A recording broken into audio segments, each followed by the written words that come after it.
நமது பகுதி அருகே பீடம்பள்ளியில் தரமான ரோடு போடக்கோரி அப்பகுதியினர் முறையீடு. தமிழக அரசு நடவடிக்கை எடுக்குமா? ஜல்லி கம்மி. ஆமாம், ஜல்லி கம்மி. கையில் பாருங்க, அப்படியே இருக்குது பாருங்க. எடுத்தா கொஞ்சமாவது அந்த தாரங்கிறது ஏதாச்சும் இருக்குதான்னு பாருங்க. தார் ரோட்டில் நாங்கள் வலிச்சேன். தார் ரோடு வலிச்சா தார் கொஞ்சமாவது ஒட்டணும் இல்லைங்க. இன்னொரு கைடு பாருங்க, எப்படி நீங்களே பாருங்க. இதுதான் தார் இருக்கான்னு பாருங்க. டிஎம்காவோட போட்டாவை எடுத்து டிஎம்கா போட்டாவை எடுக்க வந்துட்டு தாரே கிடையாது, பூரா மண்ணு தான். எதுக்கு ஓடுன்னு தெரியுங்க பாருங்க. கேட்டால் என்னங்கிறாங்க, அதெல்லாம் ஹீட்டுக்கு வந்து ஒட்டிக்கணும் மணி மறுபடியும். தாத்தைக்கு ஃபோன் பண்ணியாரு டிஎம்காவுக்கு.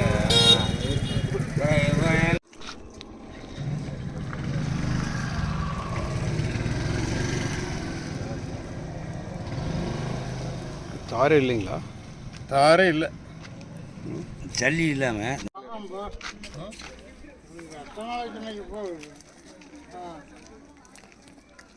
எதுக்காக ரோடு போடுறாங்க?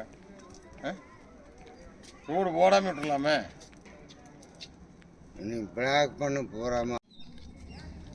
மல்லு குடிச்சானா மல்ல இவனை குடிச்சாங்க. ரெண்டு கையில் எடுங்க. ரெண்டு கையில்